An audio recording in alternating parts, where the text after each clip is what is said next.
Usai rangkaian penggeledahan hingga penetapan tersangka oleh Kortas Tipikor Polri pekan lalu, kasus ex-Jampitsus Febri Adriansyah terus menggelinding jadi bola liar. Pengalihan perkara dari polisi ke jaksa diikuti penerbitan 3 surat perintah penyidikan oleh Kejaksaan Agung memicu drama baru. Dalam sprindik yang dikeluarkan pada 15 Juli 2026, nama Febri Adriansyah sempat disebutkan berstatus sebagai saksi.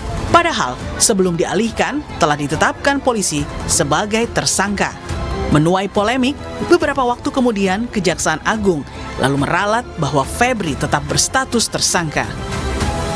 Kejaksaan Agung telah menerbitkan sprindik sebanyak 3 sprindik. Semenjak diterbitkan sprindik, maka segala kegiatan dan tindakan-tindakan yang bersifat pro justisia sudah beralih kepada penyidik kejaksaan. Tidak gugur, tapi kan kita sprindik dulu, terbit. Tidak gugur, yang penting kita terima dulu, kita pelajari semua. Mantan Menko Polhukam Mahfud MD mengendus aroma kompromi politik di balik pengalihan penyidikan tersangka Febri Adriansyah dari polisi ke jaksa. Tidak salahlah jika ada yang mengatakan bahwa pengalihan perkara mantan Jampitsus Febri Adriansyah ini adalah produk kompromi dari perang proksi, bukan jalan penegakan hukum yang konsisten. Banyak yang curiga bahwa pengalihan atau penyerahan kelanjutan penyidikan tersebut ditujukan untuk mengaburkan perkara ini atau untuk melokalisir perkara ini. Wakil Ketua KPK periode 2015-2019 Laude M. Syarif bilang, jika serius, Kejaksaan Agung seharusnya segera menahan mantan pejabatnya itu. Kalau sudah mentersangkakan, segera menahan. Karena barang bukti yang didapat sekurang-kurangnya yang dilihat oleh masyarakat sudah jauh lebih cukup untuk menahannya. Siapa saja aktor-aktor yang terlibat, karena tidak mungkin dilakukan oleh hanya satu orang. Menko Hukum, HAM, Imigrasi dan Pemasyarakatan Yusril Issa Mahendra menyebut Presiden Prabowo telah memanggil Kapolri dan Jaksa Agung dan meminta agar kasus ex-Jampitsus ditangani transparan dan profesional. Bapak Presiden tidak tinggal diam menghadapi semua ini, karena itu beliau memanggil Kapolri, memanggil Jaksa Agung, dan memberikan arahan kepada mereka apa yang harus dilakukan. Sebagian kewenangan itu juga ada pada polisi, ada pada jaksa, ada juga pada KPK. Tiga-tiga institusi ini sama-sama memiliki kewenangan.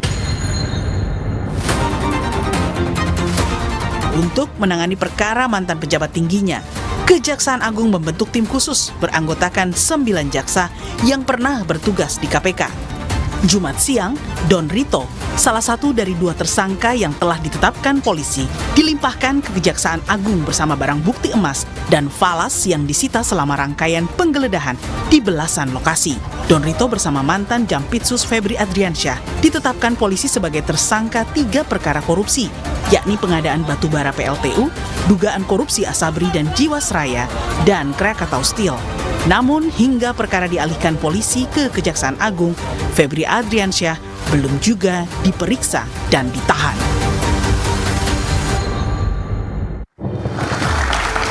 Halo, selamat malam saudara. Bola liar kembali menggelinding ke hadapan Anda. Pengalihan penyidikan kasus ex-Jampitsus Febri Adriansyah dari polisi ke jaksa disorot luas karena dianggap tak lazim dan menabrak KUHP. Muncul lagi drama baru.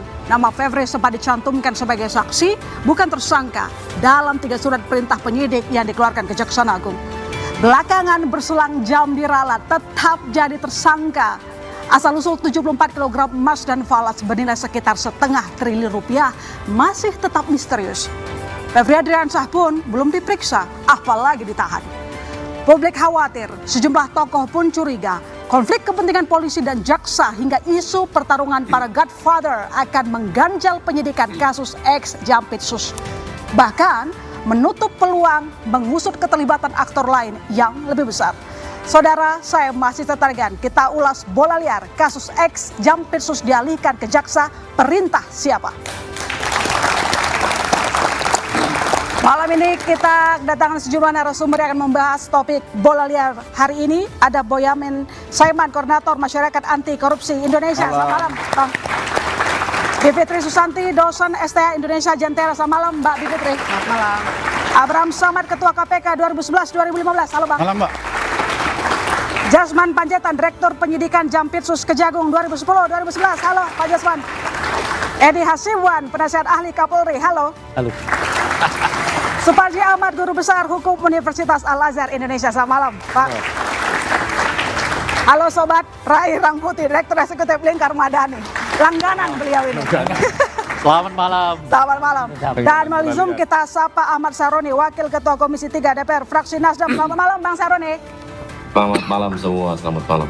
Oke, Bang, pertanyaan langsung ke Anda. Kita mendengar Prof. Mahfud mencurigai ada upaya menghambat, mengaburkan perkara dan melokalisir tersangka. Apakah Anda melihat ada indikasi yang sama seperti kata Prof. Mahfud? Ya, kalau Prof bicara, ini kan narasi yang kita bangun adalah bagaimana menyelesaikan perkara yang ditonton oleh Republik ini begitu hebatnya gitu ya. Kalau indikasi misalnya ada ya 50-50 lah terkait dengan masalah politik dan masalah penegakan hukum.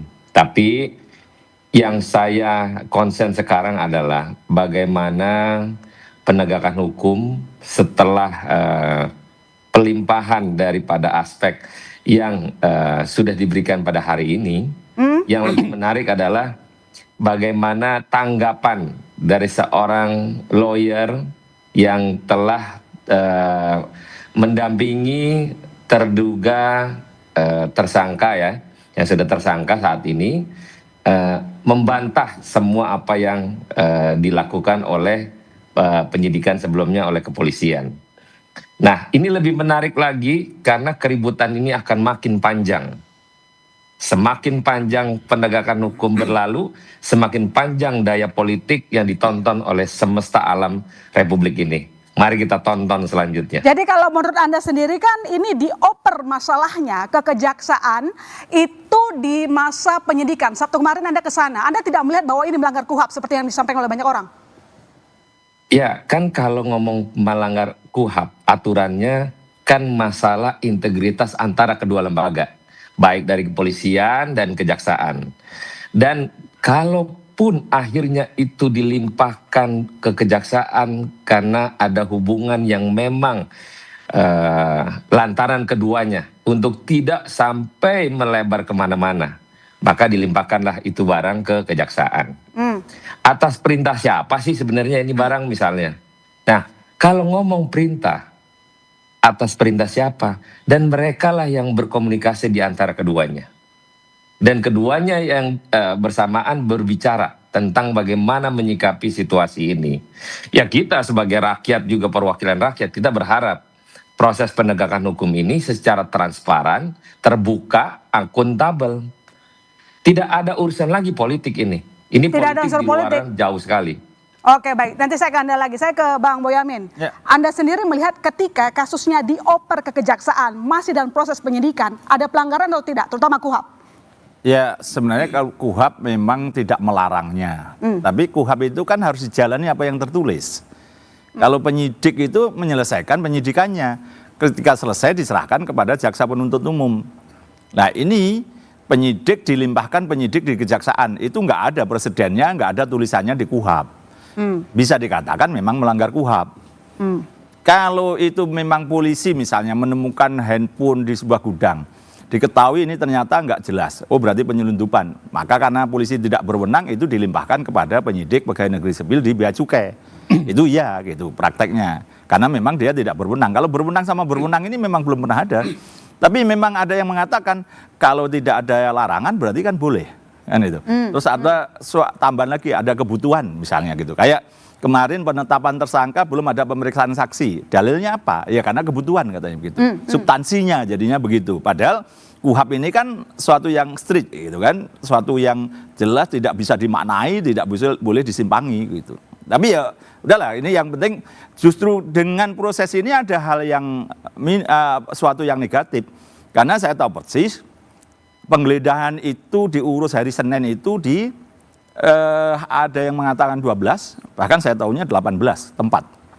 ada di luar Jawa 2 tempat, di luar Jakarta ada 3 tempat. Yang digeledah kan baru hanya Jakarta sama di Sentul. Nah, sehingga karena gara-gara dipindahin ini ada yang belum digeledah jadinya. Nah, ini nanti apakah penyidik kejaksaan akan meneruskan penggeledahan itu, tapi kan bisa jadi barangnya udah nggak ada semua. Atau memang nggak ada, nggak tahu lah ya. Tapi setidaknya, tapi kalau kepolisian kan juga tidak bisa meneruskan penggeledahan itu. Padahal izin penggeledahan dari pengadilan, masing-masing pengadilan sudah ada semua loh. Ngurusnya hari Senin. Jadi kira-kira kenapa nggak digeledah menurut Anda salah satu tempat? Ya, polisi kan memang mengerjakan terus, tapi tiba-tiba berhenti dipindahkan kan ya harus berhenti. Kan ini kan ada yang di luar Jawa, kan mereka harus terbang ke sana berangkat. Yang di luar Jabodetabek ada, itu loh. Jadi mestinya kan urutan itu dari Jakarta dulu, terus Sentul, terus baru ke tempat lain. Tiba-tiba sudah ada perintah berhenti dan memindahkan, ya sudah. Oke, baik, coba saya ke Bang Edi. Ini kok kayaknya anti klimaks ya. Ada drama penggeledahan kanan kiri terus tiba-tiba dioper ke kejaksaan. Ini lazim atau polisi terpaksa? Saya kira kalau kita lihat daripada prosesnya dari awal, memang ini merupakan proses yang panjang ya. Kenapa demikian? Karena memang dimulai dari penyelidikan ya. Kemudian lanjut kepada penyidikan, maka bahkan dilakukan dengan penahanan tersangka. Itu si Dito tadi. Kemudian lalu dilakukan penggeledahan di mana-mana ya. Namun demikian ketika terjadi penggeledahan, kalau kita lihat ada gejolak terjadi antar penegak hukum. Jadi ketika ini terjadi, maka terjadilah mungkin inilah yang menyebabkan Kapolri dan juga Jaksa Agung harus melakukan koordinasi, sosialisasi menyamakan persepsi sehingga untuk menghindari masalah hukum kok harus ada koordinasi menyamakan persepsi. Bukan untuk di dalam hal ini adalah untuk menghindari adanya gesekan di bawah sebetulnya. Maka dilakukan pada saat itu melakukan pertemuan silaturahmi, kemudian dilanjutkan dengan termasuk juga DNTNI. Kita lihat kemarin termasuk Polda Metro Jaya waktu itu juga sempat didatangi ya sejumlah orang ya yang maka untuk menghindari terjadi seperti itu maka dilakukan. Saya kira artinya polisi terpaksa menyerahkan kasusnya ke kejaksaan. Saya kira ini untuk untuk menjaga sebetulnya hal-hal yang tidak diinginkan ya. Upaya menjaga hal-hal yang tidak diinginkan untuk rakyat atau untuk siapa Mbak Bivitri? Nah itu dia, saya kira kan Pak Edi agak terbatas ya, harus diplomatis juga barangkali ya. Jadi izinkan saya agak menerangkan sedikit loh Pak. Jadi menurut saya bahwa misalnya tadi diceritakan sendiri bahwa ada sebagian anggota TNI yang datang ke Polda Metro Jaya. Itu saja sudah harus menimbulkan tanda tanya besar di kepala kita. Hubungan penegakan hukum dengan TNI sebagai aparat negara di bidang pertahanan itu apa? Nah, artinya saya mau menyoroti ada politik di sini karena ada politiknya. Karena pertanyaan ini sebenarnya apakah lazim dilakukan atau tidak itu kan terjadi semua setelah pertemuan dengan presiden. Ini semua di berita sudah banyak ya. Jadi saya juga sumbernya jelas di mana juga tidak hanya kejaksaan dan kepolisian tapi juga TNI sudah melakukan pertemuan, kemudian terjadilah perpindahan itu.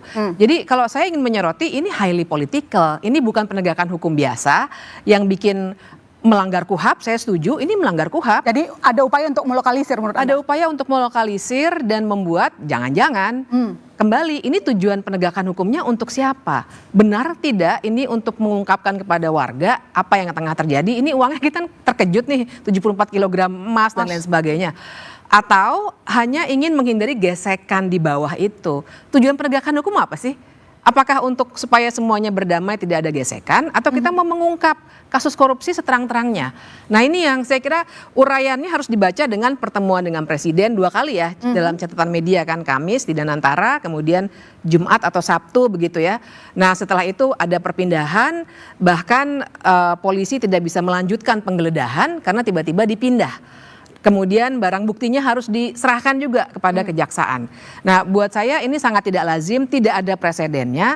Sehingga pertanyaannya ini koordinasi atau intervensi sebenarnya dari kepala negara dan kepala pemerintahan Hukum kita. jadi alat sandera menurut Anda? Saya sih melihatnya begitu, karena tahu-tahu ada TNI buat saya itu juga tanda tanya besar dong. Ini bukan penegakan hukum yang lazim. Oke, Pak Jasman, ketika kasus dalam penyidikan masih di tahap penyidikan, kemudian dioper dari kepolisian ke kejaksaan, Anda melihat ada keterpaksaan, ada penyanderaan di sana, ada upaya melokalisir? tidak ada pemaksaan, namun tidak lazim, membingungkan apa yang dilakukan oleh para penegak hukum di sini. Dalam hal ini yang mengaku dirinya Jaksa Agung dan Kapolri telah membingungkan penegakan hukum di Indonesia. Nah ini harusnya Pak Prabowo ganti nih berdua ini. Harusnya sekarang segera dilakukan itu menurut Anda? Ini Udah melompat nih. Membingungkan. Ya, membingungkan sekali. Ya, kok bisa ada penyidikan dari Kapolri ke penyidikan Kejaksaan Agung? Lalu di mana ceritanya? Yang diatur oleh KUHP adalah penyidikan oleh Polri, pencerahkan berkasnya ke Kejaksaan. Kemudian Jaksa Agung atau Kejati atau Kejari menerbitkan perintah untuk pra penuntutan. Apa artinya pra penuntutan? Melakukan pemeriksaan terhadap berkas. Ini bisa enggak ini dilimpahkan ke pengadilan? Lengkap enggak ini? Kalau tidak lengkap keluar P19. Kalau lengkap keluar P21. Kemudian baru kalau keluar P21 diterbitkanlah P21 dan kemudian oleh penyidik menyerahkan berkas dan tersangka dan barang bukti kepada calon penuntut umum.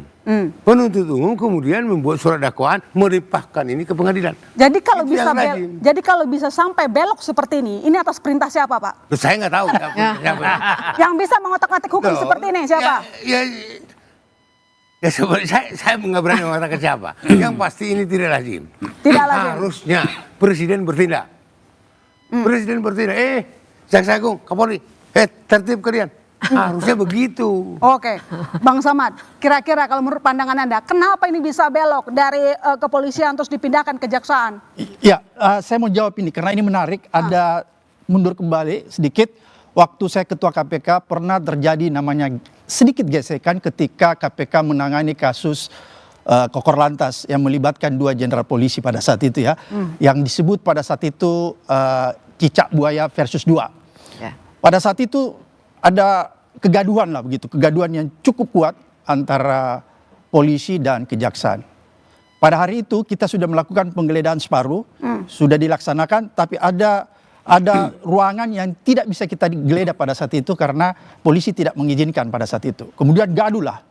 Pada saat itu tiba-tiba rame nih, Mensesnek almarhum Sudi Silalahi menelpon saya. Dia telepon, Pak Abraham, ini kan sudah terjadi kegaduhan nih ya, di tengah-tengah masyarakat, cicak versus buaya. Lantas Pak Sudi mengatakan, apa Pak Abraham tidak keberatan kalau kita undang ke istana untuk rapat dengan Kapolri Pak Timur Pradopo dan Presiden SBY? Gitu, kira-kira gitu ya. Terus saya bilang, pada prinsipnya saya nggak keberatan untuk menghadiri rapat itu kalau memang rapat itu untuk mengembalikan situasi ini seperti semula. Dan ditentukanlah harinya pada saat itu. 2 hari kemudian saya datang, betul di istana sudah ada Pak Sudi Silalahi sebagai Mensesnek, kemudian Pak Timur Pradopo sudah hadir, dan kemudian saya, kalau nggak salah ingat, Pak Jaksa Agung ada juga di situ, Pak Basir Arif. Dan itu rapatnya kira-kira dimulai sekitar 9:30 sampai maghrib. Kenapa saya tahu maghrib? Karena tiba-tiba ada azan maghrib baru rapatnya selesai. Tapi kemudian Jaksa Agungnya tidak mengikuti sampai akhir. Jadi terjadi perdebatan, ada silang pendapat antara saya selaku Ketua KPK pada saat itu dan Pak Timur Pradopo. Masing-masing kita ingin bahwa kasus itu KPK berprinsip bahwa kasus Kokor Lantas pada itu SIM simulator ya, itu harus ditangani oleh KPK. Tapi pihak kepolisian juga menganggap bahwa mungkin lebih elok kalau kepolisian juga ikut serta di dalam penyidikannya. Kira-kira seperti begitulah perdebatan-perdebatan. Terus perdebatan-perdebatan. SBY sendiri dia on off. Kadang-kadang masuk, habis itu ada kesibukan lain dia keluar lagi. Tapi Pak Sudi Silalahi tetap mengikuti kita rapat. Dan terakhir ketika azan maghrib sudah berkumandang, Pak SBY bilang, waduh ini kita dari tadi rapatnya dari jam 10 sudah maghrib kok nggak selesai-selesai. Gitu kata beliau ya.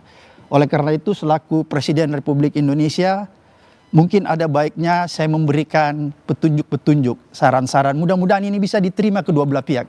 Itu kata SBY pada saat itu. Apa yang dilakukan SBY pada saat itu? Dia bilang, Pak Kapolri, mungkin sebaiknya kasus simulator ya, yang melibatkan 2 jenderal polisi yang kita sebut cicak versus buaya itu diserahkan sepenuhnya kepada KPK. Itu kata SBY, diperintahkan kan gitu. Bahwa silahkan diserahkan kepada KPK kasus itu, dan kemudian nanti KPK akan memberi update setiap saat sejauh mana proses penyelidikan dan penyidikannya. Ada yang menarik, ada arahan dari Presiden nanti dilanjutkan, Bang. Panjang sekali kembali saudara, tetap di Bola Liar.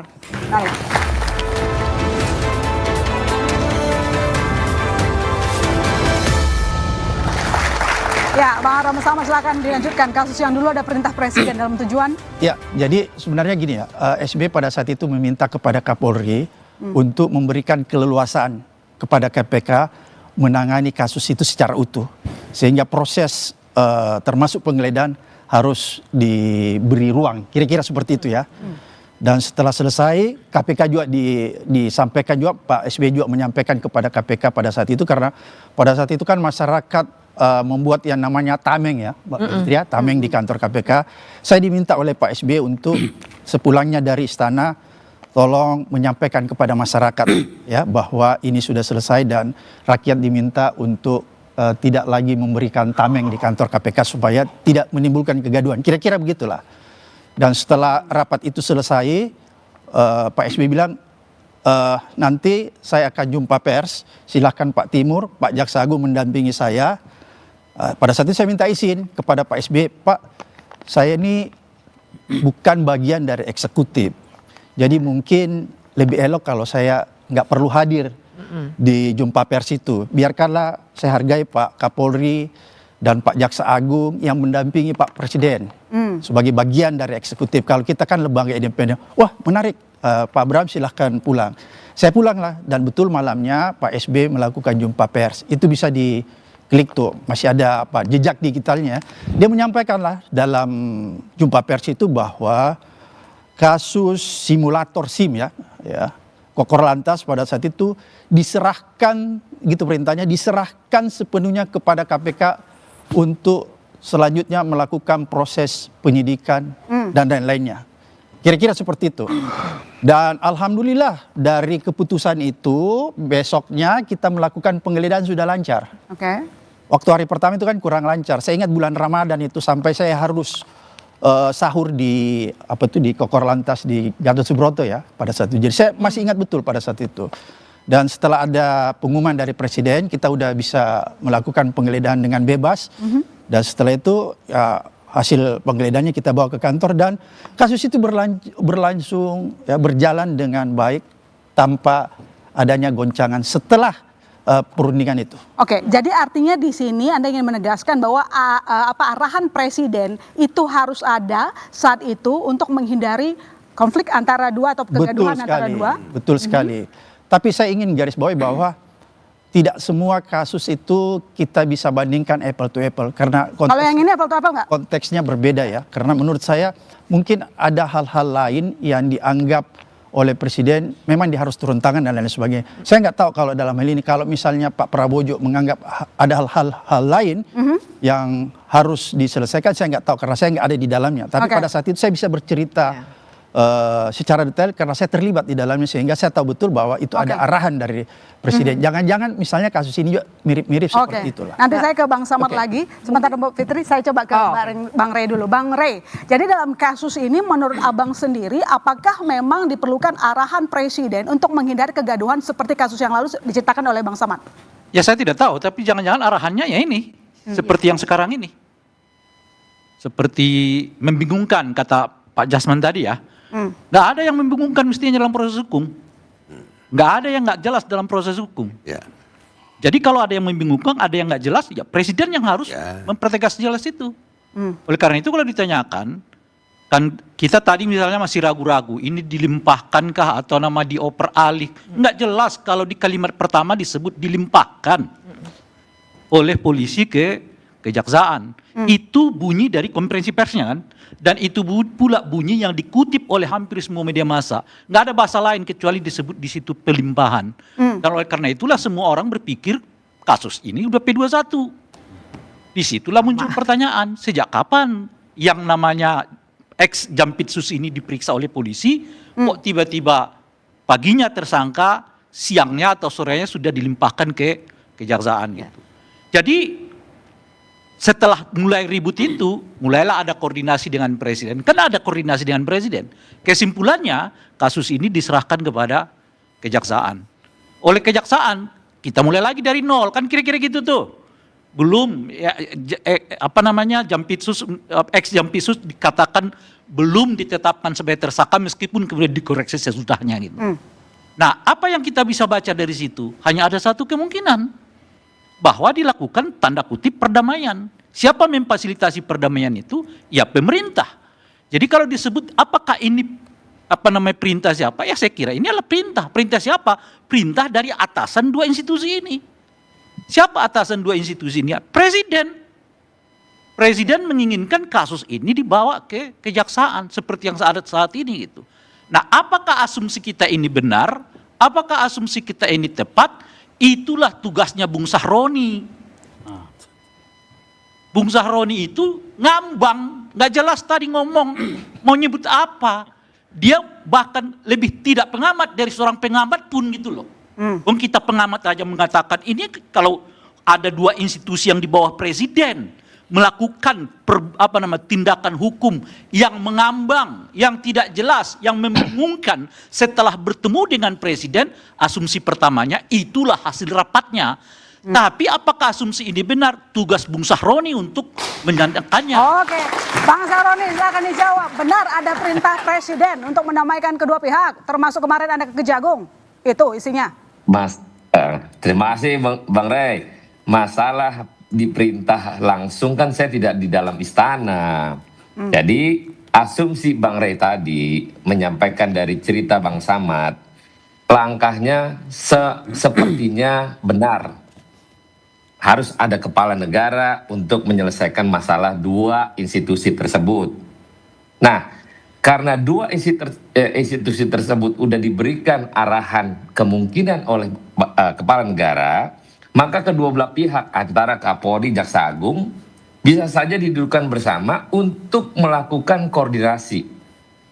Seperti kayak Bang Samad sama Pak Timur Pradopo.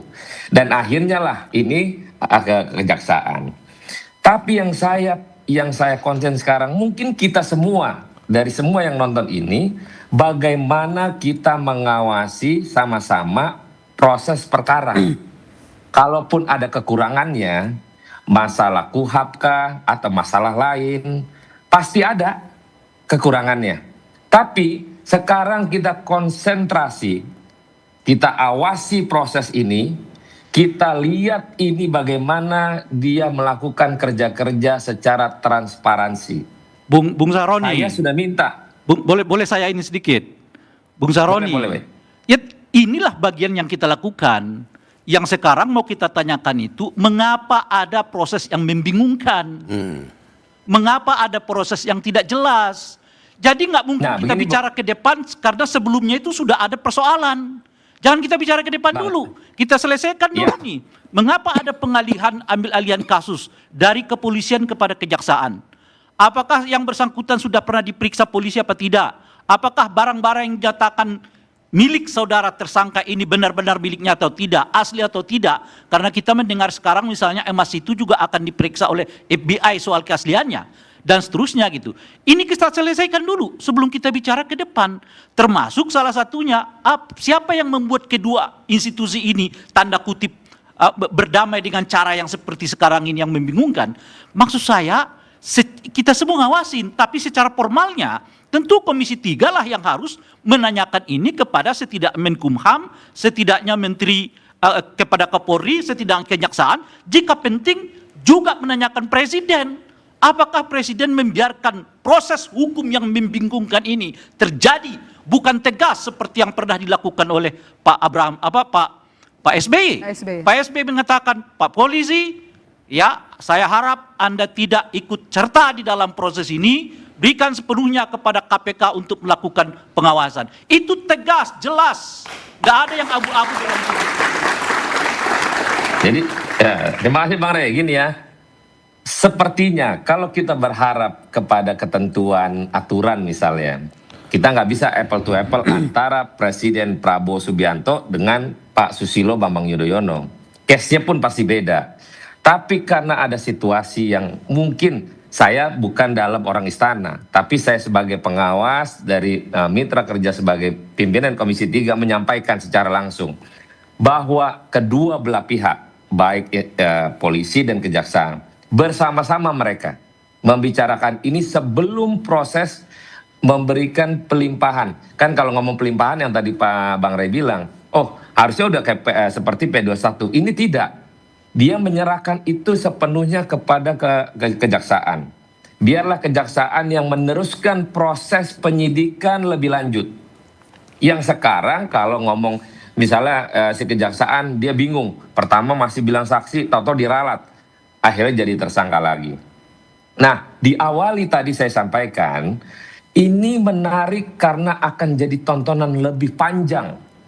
Karena lawyernya tersangka membantah tadi malam. Bayangin, ini akan menjadi tontonan, ini akan menjadi beban ya. kita di mitra Komisi 3. Ya itu yang harus dicegah oleh Bung Sahroni. Ini nggak boleh jadi tontonan, tapi juga sekaligus tuntunan. Orang mengerti hukum itu harus ditegakkan seadil-adilnya. Mengapa kalau polisi yang bermasalah diserahkan kepada polisi? Kalau kejaksaan yang bermasalahkan kasusnya diserahkan kepada kejaksaan. Kalau militer, tentara yang bermasalah kasusnya diserahkan kepada tentara.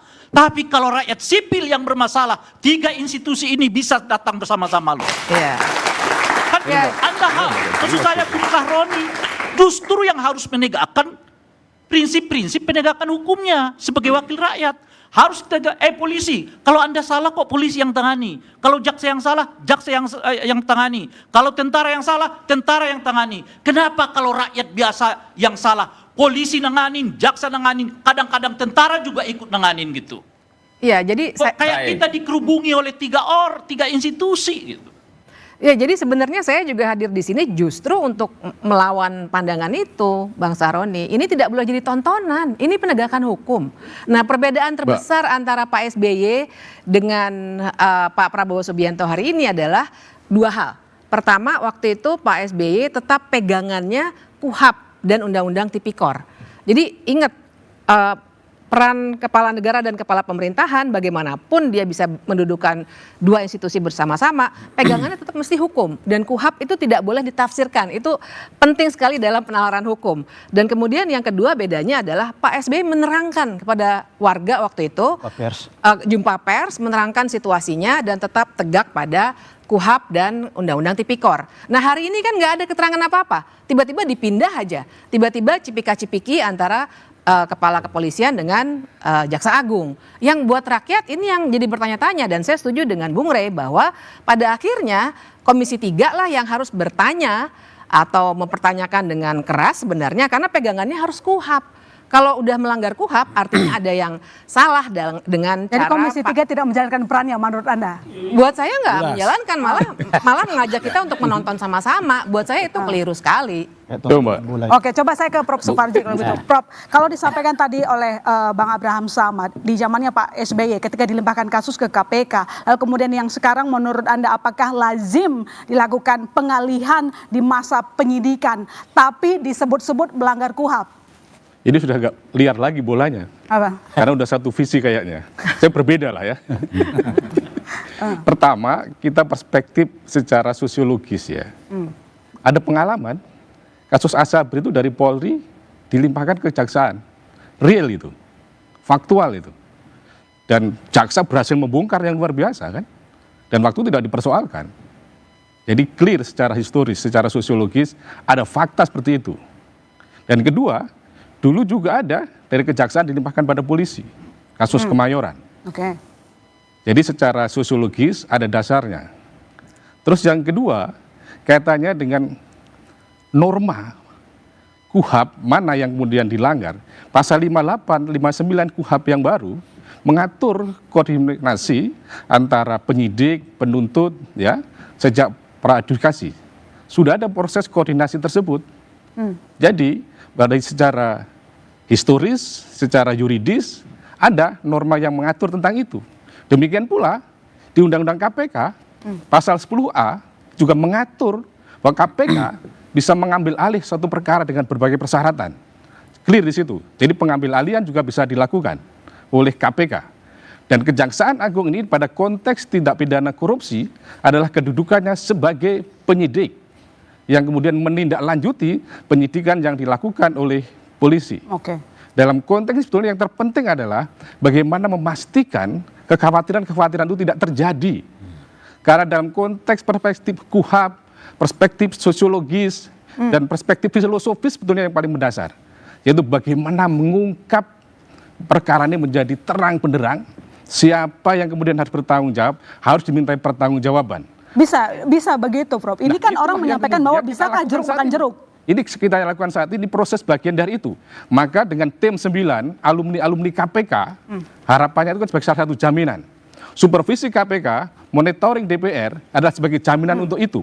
Dan yang terpenting lagi bahwa mestinya kita dorong saja kalau seandainya sekarang ada penahanan kepada yang bersangkutan. Sehingga tidak muncul berbagai diskriminasi. Kalau persoal pengalihan kemarin itu kan sudah terjadi. Apakah sekarang mau ditarik lagi kepada polisi? Apa dikembalikan pada atau diserahkan pada KPK? Itu juga jadi persoalan. Menurut saya yang terpenting adalah bagaimana memastikan hukum acara lanjutannya itu segera diperiksa, kemudian kalau syarat dilakukan penahanan terpenuhi, dilakukan proses penahanan tadi itu.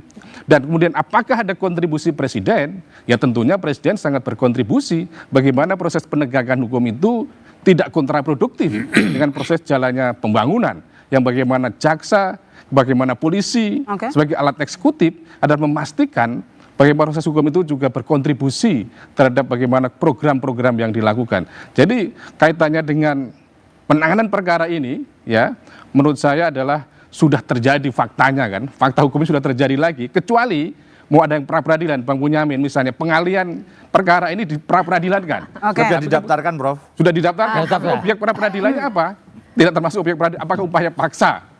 Apakah upaya apa? Karena sekarang limitatif kan objek pra-peradilannya. Nah, tapi untuk menguji supaya memastikan bahwa proses hukumnya berjalan dengan benar, saya kira perlu ada mekanisme supervisi, monitoring gitu kan. Tapi menurut saya bagaimanapun ini kita nggak mau balikan lagi ke polisi atau bukan itu soalnya. Soalnya adalah kita harus mengurai masalah dari awal ini supaya kita tahu ini ke depannya kita punya harapan ini akan tuntas atau tidak. Itu buat saya yang penting. Dan kemudian kalau berbicara filosofis dan sosiologis, perlu juga dibaca situasinya hari ini bahwa ada benturan kepentingan yang luar biasa. Ini adalah seorang mantan Jampitsus dan anak buahnya lah yang akan memeriksa dirinya. Nah ini yang barangkali tidak terjadi. Tidak ada anak buahnya. Tidak ada anak Conflict buahnya. of interest-nya Tim 9 itu bukan tidak ada anak buahnya sama sekali. Ya, meskipun memang mantan KPK. Ya mantan KPK dan makan penyidik PIDUM. Jadi tidak ada yang ada dalam Jampitsus, tidak ada tim 9 itu. Ya, tapi kita juga mesti membaca secara institusional kejaksaan dan jaksa. Menurut saya, kenapa ini bisa muncul? Karena orang mempertanyakannya secara sosiologis. Bukan membenarkan ini secara sosiologis. Kenapa gitu? Kita terbiasa kasus perkara yang berhubungan dengan aparat penegak hukum ditangani oleh aparat penegak hukum yang bersangkutan. Karena apa? Permakluman terhadap alasan-alasan sosiologis itu supaya nggak ada benturan, supaya tidak ada ribut, supaya tidak ada macam-macam dan sebagainya gitu. Kita nggak pernah menguji jaksa memeriksa polisi, polisi memeriksa jaksa, polisi memeriksa tentara, jaksa memeriksa tentara dan seterusnya gitu. Ya, karena sesuai dengan kewenangannya, nggak mungkin jaksa melakukan penyidikan tindak pidana umum, nggak mungkin itu. Kan itu persoalannya, Prof. Yang saya mau katakan itu persoalan sosiologis yang saya katakan tadi, bukan persoalan kewenangan hukumnya gitu ya. Itu justru karena persoalan sosiologis itulah kita sekarang berbicara. Orang pertama ditetapkan oleh kepolisian, hanya hitungan jam dilimpahkan kepada kejaksaan. Lalu di kejaksaan disebut belum ada tersangka, lalu diralat lagi sebagai tersangka. Ini penjelasan sosiologis apa? Itu satu. Harus kita ingat juga, FA kemudian ditetapkan sebagai tersangka. Sebelum tersangka itu kemudian dilakukan penggeledahan, setelah ada 3 orang BGN yang ditetapkan tersangka oleh kejaksaan. Yang salah satunya adalah ya anggota polisi. Kita tahu tuh. Sebelum itu beredar surat-surat yang meminta supaya kejaksaan tinggi untuk melakukan evaluasi atau apa namanya itu ya. Penghentian pencarian data ya. Iya, belum sebelum itu ya, sebelum data, itu dilakukan. pengumpulan data. Itu beredar kemana-mana dan seterusnya gitu. Lalu justru karena penjelasan sosiologis inilah kita bertanya, kok jadi begini? Sebab Konteksnya beda, sosiologis yang saya maksudkan tadi berbeda. Ex-Jampitsus dinyatakan tersangka, ditariklah surat itu, dinyatakan sudah cukup karena masanya sudah nggak ada. Dan ingat, Prof, SPPG itu 1.700-nya dimiliki oleh polisi. 1.300. Itu yang kita dorong kan? Itulah persoalan sosiologisnya. Yang saya maksudkan sosiologis tadi bukan konteks itu, contoh perkara yang sudah pernah dialihkan. Iya, gitu itu ya oke lah, contoh perkara betul bahwa ini pernah. Yang saya mau katakan tidak karena itulah kemudian kita ingin kembalikan suasana itu kembali ke seperti contoh yang sebelumnya, itu yang saya katakan. Yang kedua, justru persoalan di sini karena alasan sosiologis itu ada yang disebut konflik of interest di lingkungan kejaksaan. Tapi pada saat yang bersamaan, saya sendiri melihat ada yang disebut dengan konflik of interest di lingkungan polisi. Apa itu? Bagaimana polisi bisa memeriksa persoalan yang berhubungan dengan MBG, sementara mereka punya 1.700 SPPG di seluruh Indonesia. Oke, coba saya ke Bang Abraham Samad dulu. Bang, ini kan di tim khusus ada 9 orang mantan KPK dan Anda kenal mereka. Dengan masuknya mereka dalam tim khusus, apakah bisa memastikan, menjaga integritas, memastikan kepada publik bahwa kasus ini ditangani secara independen, integritas, objektif? Ya, kebetulan dari 9 itu ada beberapa orang alumni KPK dan saya sangat dekat. Misalnya Katerina Girsan, Muhib, Agus Salid, Seta Dung Alo, Iren, bahkan ada 2 orang bekas junior saya di Fakultas Hukum UNAS, yaitu Seta Dung Alo dan Agus Salid. Sering saya berkomunikasi sampai detik ini ya. Di antara mereka-mereka ini, sepengetahuan saya waktu memimpin KPK, ini adalah jaksa-jaksa yang punya integritas cukup kuat ya. Tidak perlu diragukan pada saat di KPK. Itu yang saya ingin kasih catatan. Oleh karena itu sebenarnya kalau melihat profil, kalau kita profilin jaksa-jaksa yang terlibat ini cukup menjanjikan sebuah harapan, tapi bukan berarti kita lantas tidak mengawasinya. Kita tetap harus mengawasinya. Tapi ada satu hal yang menarik menurut saya ketika KPK dilibatkan untuk melakukan supervisi. Ya, koordinasi supervisi dan monitoring. Ini menarik. Kadang-kadang orang mengartikan supervisi itu hal yang sangat formalistik. Padahal itu sangat sangat substansi. Kenapa saya katakan sangat substansi? Pengalaman saya begini. Dulu kalau kita melakukan supervisi, misalnya ada kasus di kejaksaan maupun di kepolisian, itu kita monitor. Mulai dari jalannya pemeriksaan, BAP dan lain-lain sebagainya, sampai alat buktinya. Dan ketika kita melihat bahwa ternyata kasus ini mulai belok arah, ya, tidak lagi di relnya, maka kewenangan KPK itu bisa langsung mengarahkan kembali. Jadi misalnya kalau dia ke kiri, KPK bisa memberi arahan kepada penyidik, Anda harus masuk relay kembali. Oleh karena itu kalau ini masih dijalankan menurut saya kita masih punya harapan karena KPK lebih jauh bisa mengambil alih juga kan, Pak? Bisa mengambil alih kalau misalnya kasus ini tiba-tiba terhenti di jalan ya, tidak lancar dan lain sebagainya, maka maka tim KPK bisa mengambil alih. Tapi yang penting sebenarnya ketika kewenangan supervisi ini dilakukan KPK secara benar, kenapa saya katakan secara benar? Karena saya ini pernah diskusi dengan Mbak Bibit, dengan teman-teman lain dari NGO.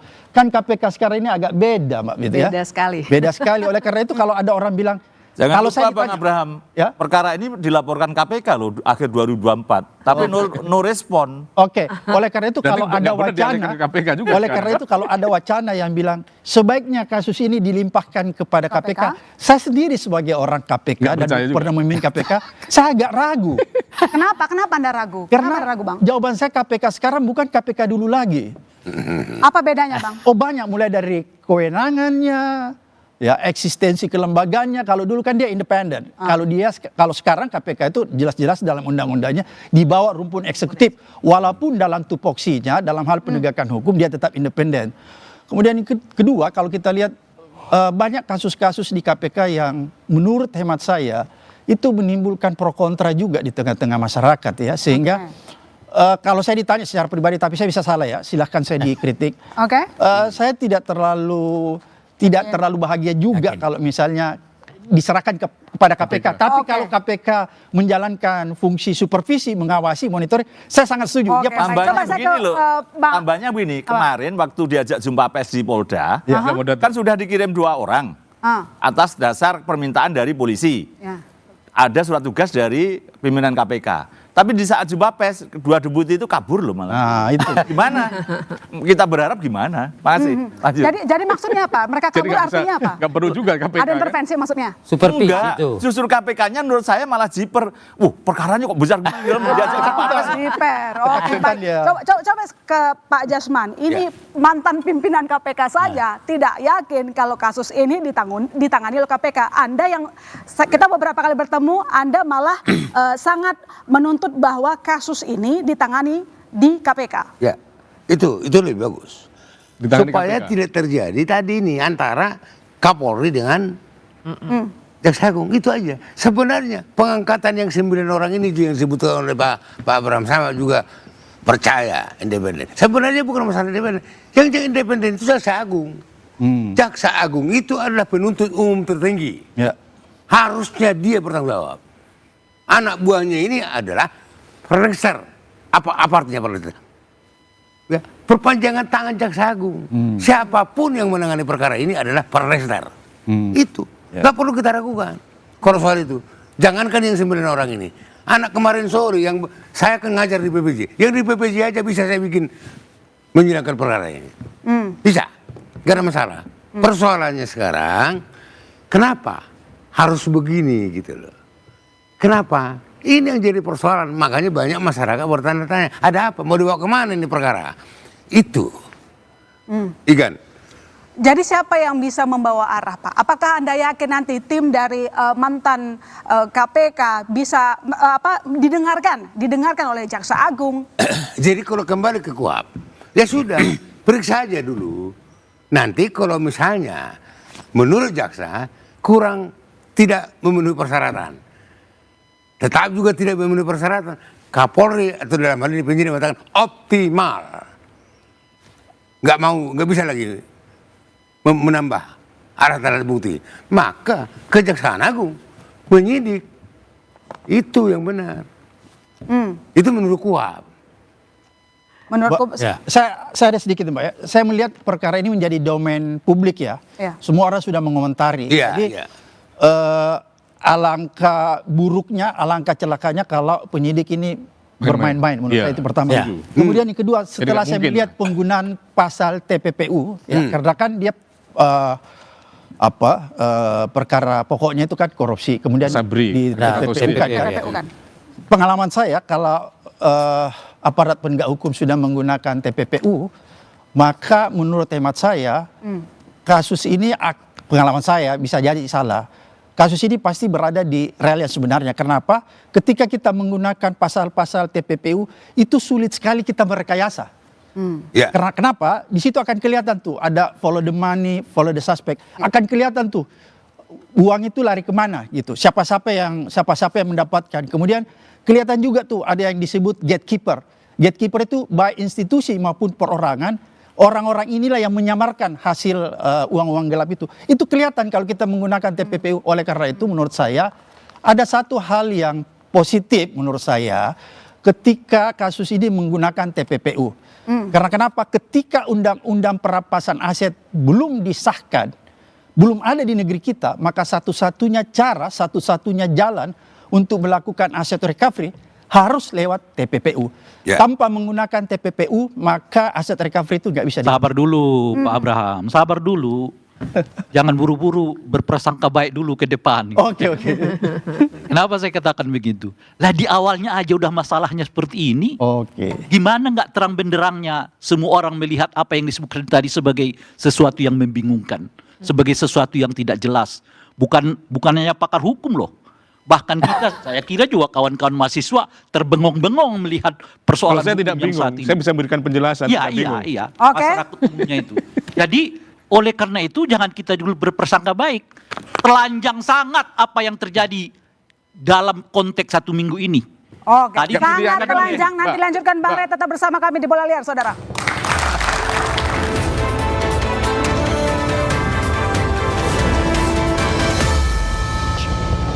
Ya, Bang Boyamin, menurut Anda sendiri bakal lepas nggak nih barang? Toh kalau kata Bang Abraham Samad barusan udah masuk TPPU, nggak bisa dibelok-belokkan lah. Pasti lurus itu.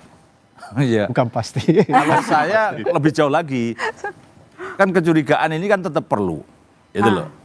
Bisa aja loh ya, ini tiba-tiba nanti di ujung di deponering atau dihentikan demi kepentingan umum, kan bisa gitu loh. Ya mohon maaf Pak Abraham, itu makanya ini saya sedang nyusun juga judicial review ke Mahkamah Konstitusi untuk memanai kepentingan umum itu apa. Harusnya dikecualikan untuk tindak pidana kejahatan terhadap negara. 2, pidana mati. 3, pidana khusus. Artinya Kenapa korupsi diponaring menurut Anda, Bang?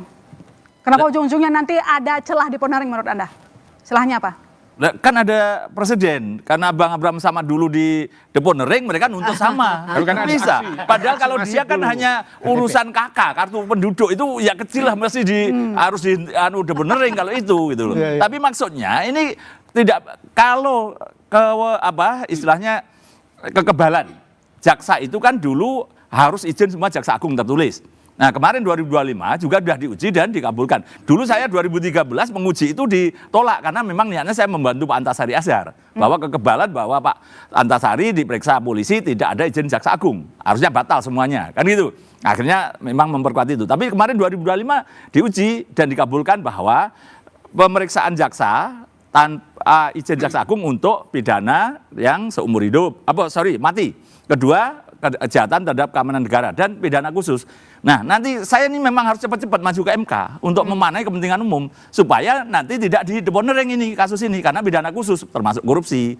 Gitu loh. Jadi saya harus menjaga di sana. Karena apa? Ini sekarang rame. Seminggu kemudian apa masih rame? Kasus yang lain atau diciptakan kasus lain yang lebih besar. Kan itu. Atau kita memang gampang lupa, seminggu 2 minggu udah lupa, terus nanti pelan-pelan, ya mungkin malam ini bisa aja ditahan yang bersangkutan. Tapi kan butuh masih 3 bulan penyidikan. Nah nanti tiba-tiba deponering. Ini yang menurut saya harus dijaga betul, jangan sampai ini deponering. Maka saya maju ke MK. Dengan rame saya MK meskipun belum diputuskan atau bahkan belum tentu dikabulkan, tapi harapannya supaya tidak ada deponering. Tapi apapun kembali ke sini. Saya dari sisi lain, apapun saya apresiasi pada polisi mampu membongkar ini.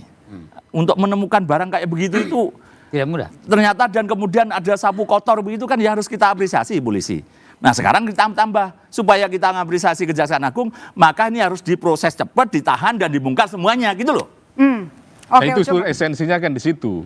Ya esensinya kan KUHP yang baru ini kan sebetulnya kolaboratif dan integratif kan ya antara penyidik dan penuntut umum. Jadi untuk itu bahwa keraguan-keraguan itu kita jawab dengan bagaimana efektivitas supervisi dari KPK dan pengawasan monitoring dari DPR. Jadi bahwa kalau sekarang pilihannya kan mau ditangani KPK tadi juga ragu kan. Nggak mungkin ditangani KPK, skeptisme lebih tinggi kan. Kemudian dikembalikan polisi. Nanti penuntutan juga kepada jaksa. Jadi artinya sekarang ini Prof, tadi pasal 58 sama 68 itu saya itu kan wakil ketua umum Pradin yang mengajar 58 58 itu tentang koordinasi dalam penanganan perkara, bukan terus kemudian mengalihkan atau memindahkan. Iya, itu artinya jadi ada doktrin. Terus kedua, yang tadi Asabri, salah satu pelapor dari Jiwasraya yang menuju Asabri, bukan dialihkan, ya Kejaksaan Agung menyidik ulang, tidak ada pengalihan.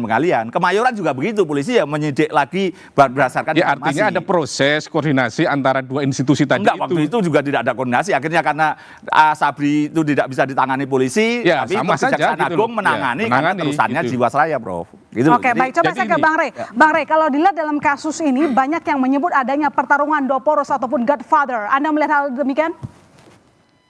Ya, ini tadi kita udah minta kepada Bung Sahroni untuk melakukan. Kan mereka menyatakan membentuk panja kan. Kita berharap salah satunya ini sebetulnya murni sebagai penegakan hukum atau ada persoalan politik yang lebih besar dari sekedar persoalan hukum. Karena kita melihat akhir-akhir ini, hukum ini seringkali dipergunakan untuk tujuan-tujuan politik kan. Orang ditahan tuh ya ada salahnya, tapi tentu saja pertanyaannya kenapa tiba-tiba itu yang harus jadi persoalan gitu.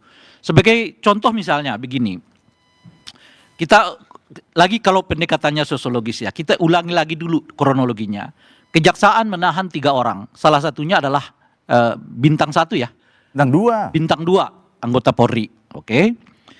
Tapi setelah itu sebelumnya keluar surat untuk mengatakan melakukan evaluasi atau apalah apa yang disebut dengan PG ini yang dilakukan, yang diperintahkan oleh Kejaksaan Agung terhadap Kejaksaan Tinggi di seluruh Indonesia gitu ya. Nah, tapi sebelumnya itu kita harus tahu juga bahwa ada persoalan orang terkait dengan MBG yang diharapkan betul-betul itu dilakukan proses penyelidikannya secara meluas oleh kita gitu ya. Nah, tiba-tiba FA ditersangkakan oleh polisi. Oleh institusi polisi yang tergabung dalam apa yang disebut dengan Kortas Tipikor kan.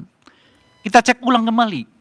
Apa saja yang dilakukan oleh Kortas Tipikor ini sejak mereka dibentuk tahun 2024. Sejak era Pak Jokowi.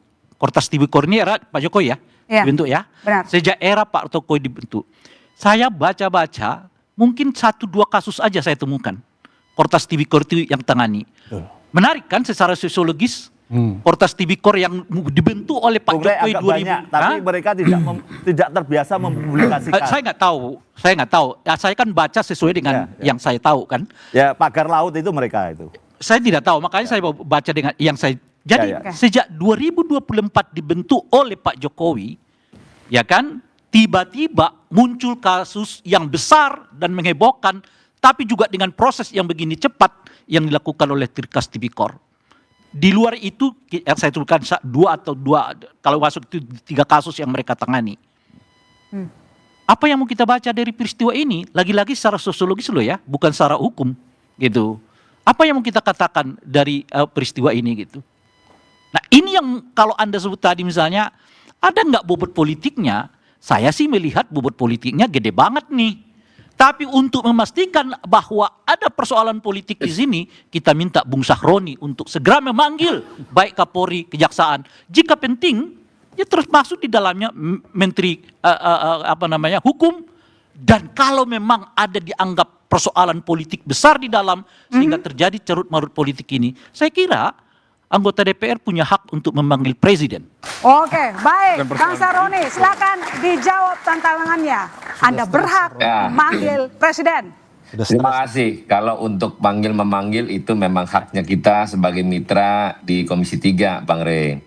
Tapi biarlah berproses dulu dalam proses ini sambil kita mengawasi dan sambil proses di panja pengawasan kita berjalan.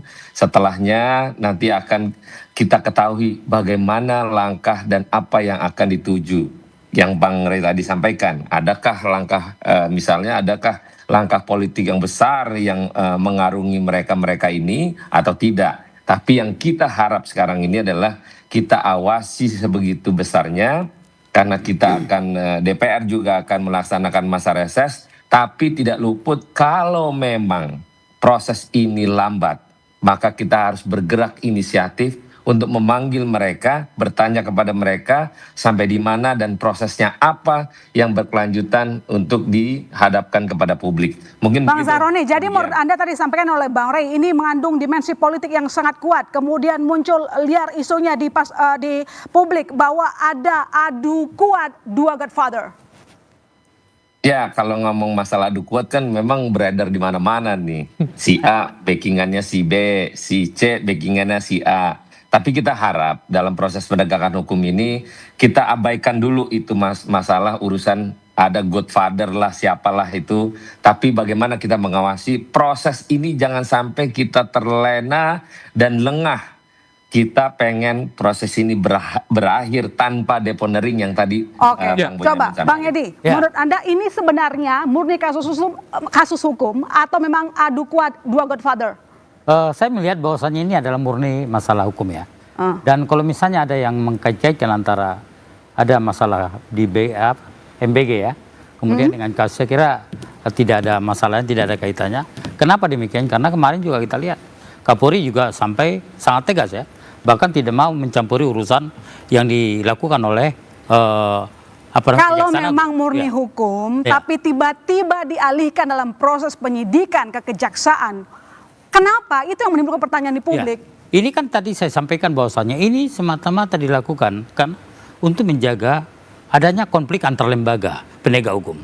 Karena kalau ini dibiarkan, ini bisa berpengaruh sampai ke bawah. Yang suruh siapa, Bang? Ya, saya kira ini kan bagian daripada koordinasi ya antara dua pimpinan ya dalam hal ini ya. Dan kita harus memahami bahwasannya yang paling harus dijaga adalah jangan sampai ada namanya konflik antar penegak hukum. Ini berbahaya. Bisa dibayangkan nggak kalau sampai misalnya ada persoalan di atas kemudian sampai berpengaruh. Jadi kalau itu penegakan hukum nggak bisa disebut sebagai konflik. Konflik itu kalau mereka memperebutkan sesuatu yang tidak berdasarkan hukum. Makanya kan di kemarin sudah disampaikan bahwasanya untuk menghindari Misalnya persepsi. begini Bung Edi ya. Oke, nanti kita lanjutkan ya, Bang. Tetap di Bola Liar.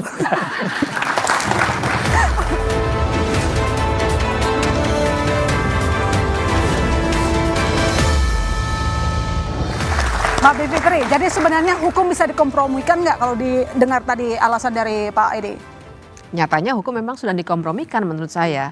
Jadi bahwa tadi misalnya Pak Boyamin bilang saya mau ke MK lagi nih sebelum mungkin nanti terjadi deponering, ini kan sebenarnya mencerminkan kekhawatiran kita.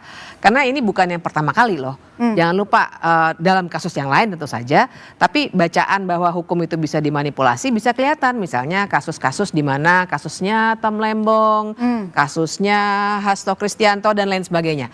Tapi itu yang sekarang ini tengah terjadi. Kita sebut dengan weaponization of law. Hukum digunakan untuk ya mengatur supaya ya dengan dalih gesekan tidak terjadi. Misalnya dengan dalih harus ada koordinasi. Tapi kan batas antara koordinasi dengan intervensi itu tipis sekali. Nah buat saya batasnya ada di sesuai KUHAP atau tidak, sesuai peraturan perundang-undangan atau tidak. Itu batasnya dan transparan atau tidak dijelaskan kepada publik. Kalau kita nggak tahu apa-apa, terus kemudian tahu-tahu sudah pindah dari tersangka tidak jadi tersangka, selang beberapa jam jadi tersangka lagi. Nah, buat saya ini adalah gejala-gejala yang bisa bikin kita bilang, oh ini memang bukannya koordinasi, tapi ini intervensi. Bukan koordinasi tapi intervensi, Bang Edi. Saya kira bukan demikian ya. Kalau kita lihat misalnya ini kan tadi saya sampaikan bahwasanya ini sangat berbahaya. Ketika misalnya ada konflik antar lembaga, kemudian ini juga terjadi gesekan ya. Tadi saya sampaikan bahwasanya bagaimana situasi ketika terjadi penggeledahan, kemudian ada intervensi, dan inilah sebetulnya yang harus dijaga oleh kepolisian. Yang paling baik kalau menurut daripada kemarin hasil silaturahmi kemarin itu disampaikan bahwasanya ini sudah diserahkan kepada Kejaksaan Agung. Yang penting adalah saat ini bagaimana kasus ini bisa ditangani dengan baik. Ini adalah bola panas terhadap Kejaksaan Agung. Kalau bola panas tidak ditangani dengan baik, maka akan terjadi bola liar kemana-mana. Itu yang saya lihat dari sini. Saya mau tanya Bung Edi dulu ya. Sebagai orang yang lama berhubungan dengan pihak polisi ya. Apa yang membuat polisi menyerahkan kasus ini kepada kejaksaan? Tadi saya sampaikan bahwasanya ini semata-mata karena untuk menghindari adanya itu pernyataan gesekan. polisi. Ya. Pernyataan polisi. Saya kira kita atau itu dengarkan. dugaan. Iya, ini aja dugaan saya. Dan Dugaan, itu kemarin juga saya lihat disampaikan juga di DPR bahwasanya ini dilakukan adalah untuk menjaga Emang kejaksaan mau melakukan apa? Kan memang prosesnya, proses di kepolisian memang seharusnya memang harus di kejaksaan. Karena polisi pun misalnya melakukan penyidikan itu tetap juga harus ke kejaksaan. Kan yang kita sebutkan itu, yang kita lihat ini kan tadi itu dari proses sore tersangka, pagi tersangka, sore dilimpahkan kan. Itu menurut banyak orang itu terlalu terburu-buru, terlalu cepat. Sehingga muncullah semacam dugaan ada intervensi yang kuat untuk menyerahkan kasus ini kepada kejaksaan. Lalu Bung Edi mengatakan, oh iya karena perlu sinergi, perlu tidak ada gesekan. Nah pertanyaan saya, emang kejaksaan bisa apa terhadap polisi? Inilah setelah ditetapkan tersangka FA, mereka mengatakan surat yang menyebut jaksa-jaksa tinggi itu untuk melakukan proses evaluasi terhadap MBG dihentikan kok. Kita harus lihat bahwasannya ini saat ini lagi berlangsung. Kemudian kalau misalnya ada pihak yang masih curiga, kalau misalnya ini tidak ditangani dengan baik, saya kira ini berjuta mata akan melihat ini. Saya kira tidak akan pernah main-main kejaksaan. Karena apa? Ini pertaruhan Kejaksaan Agung terhadap penanganan KPK. Ya, jadi KUHAP ini kan sudah komprehensif, KUHAP baru ya. Kalau khawatir perkara ini ditunda-tunda, ya, di-delay, ada mekanisme pra-peradilan. Pasti, Pak. delay gitu, ya. Pasti itu. Kalau dulu Bang Bonyamin kan yang mempelopori SP3 diam-diam. Sekarang diresmikan menjadi penundaan perkara tanpa alasan hukum yang jelas. Maka bisa diuji. Kalau seminggu ini nggak ada perkembangan, uji aja di pra-peradilan kalau khawatir tentang itu. Termasuk juga kalau seandainya dihentikan deponering, bisa melalui mekanisme pra-peradilan. Jadi KUHAP ini sudah memberikan ruang, memberikan fasilitas akan permainan-permainan hukum tadi itu. Memang yang kemudian masih dicurigai adalah bagaimana mengungkap ya tentang fakta-fakta yang sebenarnya apakah betul-betul bisa sampai rantai yang akan tadi Bang Abraham sudah jelaskan, seandainya ini menggunakan TPPU relatif mudah untuk kemudian menjangkau siapa pihak-pihak yang kemudian. Kalau pra-peradilan tadi udah kita siapkan Pak, sudah ada draftnya, tinggal daftarin aja kok. Jadi artinya apa? Bahwa ruang-ruang itu sudah diberikan, artinya tidak akan main-main penegak hukum itu. Tapi kalau deponering nggak bisa di pra-peradilan Pak. Saya tahun 2004 itu sepeda motor Soekarjo, itu di deponering Jaksa Agung. Saya gugat pra-peradilan mengatakan itu KUHAP yang lama. Enggak, sama aja Pak, yang sekarang juga tidak boleh.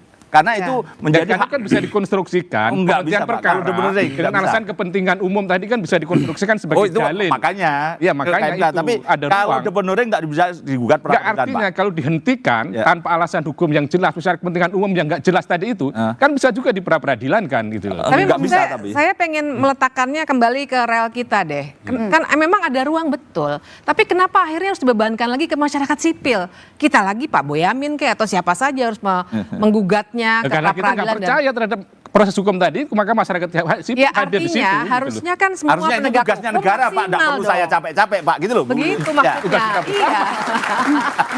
Jangan dikasih ke kita lagi Pak Boyamin majukan. Tolong Pak Abraham, buat saya pensiun Pak, jangan disuruh-suruh lagi Pak. Sudah capek Pak. Kalau saya itu ingat kata Prof. Herman itu, hukum kadang jatuh, kadang runtuh, tugas kita bersama menegakkan. Kalau nanti masyarakat sipil lagi dibilang tukang nyinyir, ya kan? Tukang nyinyir, tukang rusuh. Kalau masyarakat sipil lagi loh yang melakukan. Oke Bang Syaroni, tadi disampaikan oleh Mbak Bivitri bahwa hukum saat ini sudah dikompromikan. Anda melihat itu tidak? Enggak, jadi kalau kompromi kan terlalu negatif ya. Terlalu Tapi negatif. kan ini atas komunikasi antar kedua lembaga. Kenapa? Karena jangan sampai ada perpecahan yang kita nggak ngerti dan kita nggak pahamin apa sih gesekan terbesar antar lembaga ini. Nah, ini yang membuat beban kita adalah bertanggung jawab untuk mengawasi dari Komisi 3 pada momennya setelah mereka berproses. Kalau lambat, maka kita harus kejar, kita minta pertanggungjawaban mereka, yaitu kejaksaan dalam proses perkara ini. Pertanyaan gampang Bung Roni, pertanyaan gampang. Nggak usah sulit-sulit, pertanyaan gampang. Bagaimana kemarin ikut konpres di Kejaksaan Agung? Tolong diceritakan itu aja. Nanti kita bisa melihat itu. Siapa yang ngabari, siapa yang ngundang, bagaimana Komisi 3 tiba-tiba datang ke Kejaksaan Agung, mengotorisasi jumpa pers oleh Kortas Tipikor sama Kejaksaan Agung. Bang Roni ada pakai kacamata hitam di depan itu. Tolong ceritakan itu aja.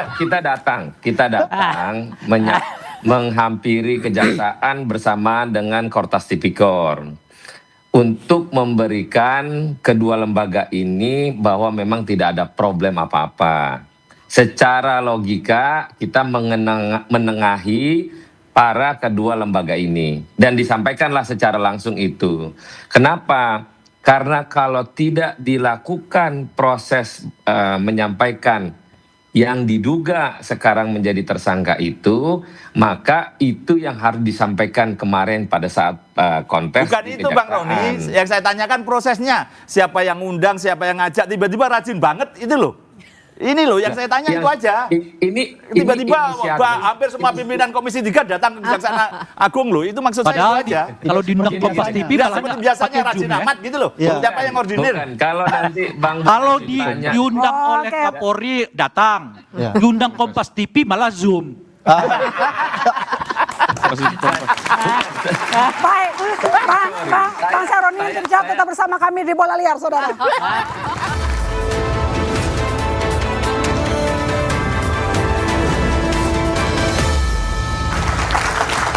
Oke, baik, kita langsung ke Bang Syaroni. Jadi menurut Anda kalau memang menengahi, kenapa buahnya berujung pada tersangka?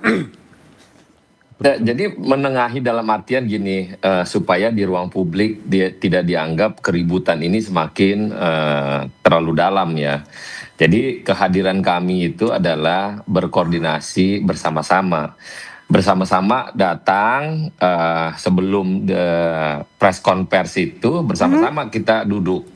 Nah, karena bersama-sama duduk menyampaikan kepada publik supaya tidak ada hal yang dilihat di ruangan terbuka ini semakin keadaannya jelek sebenarnya. Jadi tujuan untuk menengahkan adalah ada aspek di mana agar tidak terjadi perpecahan makin dalam. Kalau ngomong tadi ada, oh ini ada Godfather. Nah, inilah yang mungkin orang berpenilaian pada elit ya tertentu menganggap, wah ini ada Godfather-nya. Kita harap perkara hukum ini diselesaikan secara aturan yang berlaku dan kita awasi secara seksama. Mungkin itu. Oke, baik. Ke Bang Samad. Jadi menurut Anda ini perpecahan atau biarkan saja, yang penting kasusnya berjalan aja dulu?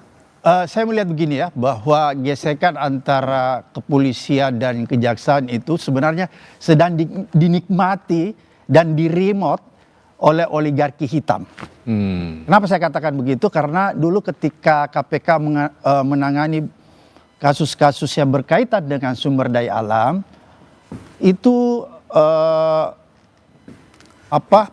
peristiwanya agak mirip-mirip seperti ini. Oleh karena itu pada saat itu kita membuat satu forum, yaitu forum koordinasi antara penegak hukum. Di dalamnya pada saat itu saya ingat ya, yang menandatangani saya sendiri selaku Ketua KPK, terus Pak Basrif Arif dari Jaksa Agung, Pak Timur Pradopo, kemudian Panglima pada saat itu Muldoko. Jadi ada forum yang kita buat pada saat itu untuk menyatukan persepsi sebenarnya. Dan di forum itu semua dibuka secara terang benderang di atas meja. Contohnya begini misalnya, kalau misalnya di antara satu institusi menemukan sebuah peristiwa ada institusi lain, institusi penegak lain yang terlibat dan dia punya bukti yang kuat, itu kita langsung paparkan di situ dengan berbagai macam bukti. Misalnya ada video gitu ya, video-video yang sensitif misalnya. Dulu begitu, ada video-video sensitif yang melibatkan aparat penegak. Itu kita buka di forum itu, diputar di forum itu agar supaya aparat penegak hukum yang tadinya ingin membela mati-matian itu sadar bahwa oh memang ada masalah sehingga dia melakukan semacam legowo lah untuk kemudian kasus itu diangkat dan ditindaklanjuti. Saya nggak tahu apakah forum itu masih ada sampai sekarang ya, forum koordinasi antara aparat penegak hukum seperti di masa lalu yang bisa mungkin menjadi jembatan. Kalau forum itu hidup terus, di situ melibatkan Kejaksaan Agung, KPK, kepolisian dan Panglima TNI, maka gesekan yang tadi disampaikan Syaroni itu nggak perlu dikhawatirkan sebenarnya. Tidak perlu dikhawatirkan menurut Anda. Yang kita khawatirkan kan begini, ini ada yang menggesek nih, oligark hitam, mafia menurut saya, orang-orang yang main di sumber daya alam. Kalau pengamatan saya sih begitu. Bang Rey, menurut Anda gesekan kemarin dibiarkan, di stop dulu, atau kita langsung saja proses hukumnya dulu yang jalan? Singkat Bang. Kalau gesekannya positif bagi bangsa ini kenapa tidak gitu loh, dilanjutkan aja. Makanya dari tadi saya bertanya-tanya apa tadi Bung Edi istilahnya itu, konflik, tidak ada benturan ya. Itulah tuh benturan apa di antara mereka. Emang nanti polisi akan bawa senjata ke kejaksaan? Kan nggak mungkin. Kan nggak akan terjadi. Polisi membongkar kasus kejaksaan, kejaksaan membongkar kasus polisi, kan itu yang kita butuhkan. Sebab kalau disuruh lagi-lagi civil society membongkar kasus di polisi, membongkar MBG, yang ada kita bisa-bisa dikriminalisasi. Ya itu paling tingginya. Kalau enggak ya dibully, tukang ribut lah, tukang oceh lah, macam-macam dan sebagainya gitu. Jadi menurut saya konflik itu perlu dilestarikan kalau itu positif. Jangan buru-buru ditengahi. Ini kan udah mulai ini kan. Polisi, kejaksaan membongkar kasus BGN. Yang di dalamnya ada polisi dan ada MBG, ada SPPG polisi kan. Nah polisi juga membongkar kasus FA gitu. Kalau itu terjadi di antara mereka, bagus banget. Gak susah-susah itu Komisi 3 lagi bentuk panja-panja ya kan. Udah kejadian satu sama yang lain, tinggal jangan sampai menggunakan senjata, itu gak benar. Itu gak betul gitu. Tapi kalau di antara mereka saling bongkar, justru bagus. Kan persoalan kita selama ini adalah membongkar kasus-kasus yang berhubungan dengan kejahatan yang dilakukan oleh aparat penegak hukum. Makanya saya justru bingung kenapa buru-buru didamaikan oleh Komisi 3 kalau itu benar Komisi 3 yang melakukannya, oleh Presiden kalau itu Presiden yang melakukannya gitu. Kenapa? Justru mestinya diteruskan tuh, bongkar sana, bongkar sini, ya kan? Dan seterusnya itu gitu. Nah, oleh karena itulah kalau yang dimaksud justru konflik ini dihindarkan dalam rangka untuk saling menutupi, makanya saya bilang tadi, Pak Samad jangan dulu buru-buru ekspektasinya tinggi-tinggi gitu loh. Jangan-jangan dengan pelimpahan ini maksudnya justru untuk membatasi kasusnya. Ya. Makanya saya mengatakan jangan ini buru-buru ini gitu ya, supaya ini terus-menerus dapat dikontrol supaya penegakan hukum lebih baik. Saya setuju dengan pernyataan Pak Jasman tadi itu. Kapolrinya diganti, Kejaksaan Agungnya diganti. Kita harus bersihkan polisi dan Kejaksaan Agung dari orang yang mempergunakan hukum untuk melindungi dirinya sendiri. Baik, terima kasih kepada seluruh sumber yang sudah di studio. Dengan demikian saya menutup Bola Liar malam ini. Sampai jumpa minggu depan di Bola Liar. Sorry.